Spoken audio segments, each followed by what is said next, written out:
कैसे एक अनाथ लड़के ने बिना पैसे और कनेक्शन के दुनिया की सबसे फेमस रोलेक्स वॉच बनाई। 1881 जर्मनी के एक छोटे से शहर कुम्बाक में हैंस विल्सडॉर्फ का जन्म हुआ। उनका परिवार लोहे से बने सामान बेचने का बिजनेस करता था, लेकिन 12 साल की उम्र में उन्होंने अपनी माँ को खो दिया और अगले ही साल उनके पिता भी इस दुनिया से चले गए। हैंस और उनके भाई बहनों की जिम्मेदारी उनके अंकल ने ले ली, लेकिन यहाँ से उनकी मुश्किलें और बढ़ गई। हैंस को जर्मनी के एक बोर्डिंग स्कूल भेज दिया गया। यह जगह उनके लिए किसी जेल से कम नहीं थी। नया शहर, नए लोग और सबसे बड़ी बात, यहाँ उन्हें बाहरी समझा जाता था। लेकिन हैंस ने इस दर्द को अपनी ताकत बना लिया। हैंस को हमेशा से अलग अलग देशों में जाने और कुछ नया सीखने का जुनून था। इसी जुनून के चलते उन्होंने फ्रेंच और इंग्लिश सीख ली। 19 साल की उम्र में उन्होंने जर्मनी छोड़ दिया और स्विट्जरलैंड के जेनेवा शहर में जा बसे। यहाँ उन्होंने एक पर्ल एक्सपोर्ट कंपनी में काम शुरू किया। यहीं पर उन्होंने पहली बार बिजनेस की असली ताकत को समझा।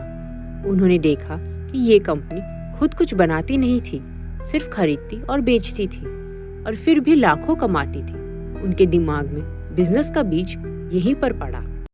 इसी दौरान उनके एक दोस्त ने उन्हें एक ऑफर दिया, स्विट्जरलैंड की सबसे बड़ी घड़ी बनाने वाली कंपनी क्यूनो कॉटन में काम करने का। यहाँ उन्हें हर दिन सैकड़ों पॉकेट वॉच को चेक करना और उनके टाइमिंग को परफेक्ट करने का काम मिला। कुछ सालों बाद हैंस को जर्मनी की सेना में सेवा देने के लिए वापस जाना पड़ा। 22 साल की उम्र में उन्होंने लंदन का रुख किया और यहाँ एक बड़ी कंपनी में बतौर सेल्स मैनेजर काम करने लगे। यहाँ पर उन्होंने न सिर्फ घड़ियों की बिक्री बढ़ाई, बल्कि अपनी खुद की कंपनी शुरू करने का भी सपना देखा। लेकिन एक बड़ी समस्या थी, उनके पास पैसे नहीं थे। हैंस ने अपना आइडिया अपने brother in law Alfred James Davis को बताया। एल्फ्रेड को हैंस की सोच पर भरोसा था।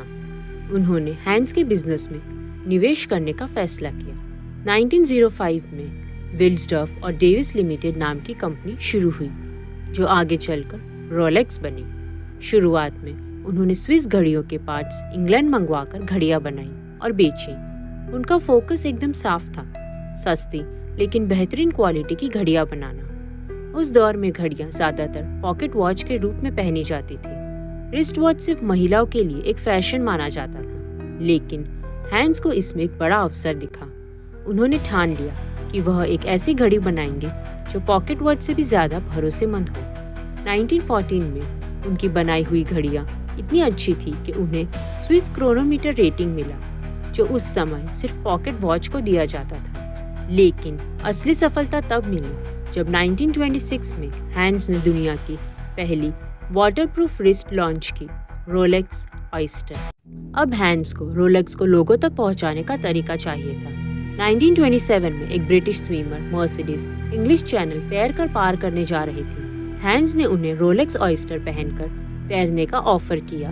10 घंटे बाद जब मर्सिडीज पानी से बाहर आई, उनकी रोलेक्स अभी भी सही चल रही थी, बिल्कुल परफेक्ट टाइम के साथ। अगले ही दिन हैंस ने एक अखबार में बड़े बड़े अक्षरों में ऐड छपवाया, रोलेक्स ने इंग्लिश चैनल पार कर लिया। लोग पागल हो गए और रोलेक्स की बिक्री आसमान छूने लगी। इसके बाद हैंस ने घड़ियों को पानी से भरी मछलियों की टंकी में डिस्प्ले किया, ताकि लोग खुद देखें कि रोलेक्स वाकई में वाटरप्रूफ है।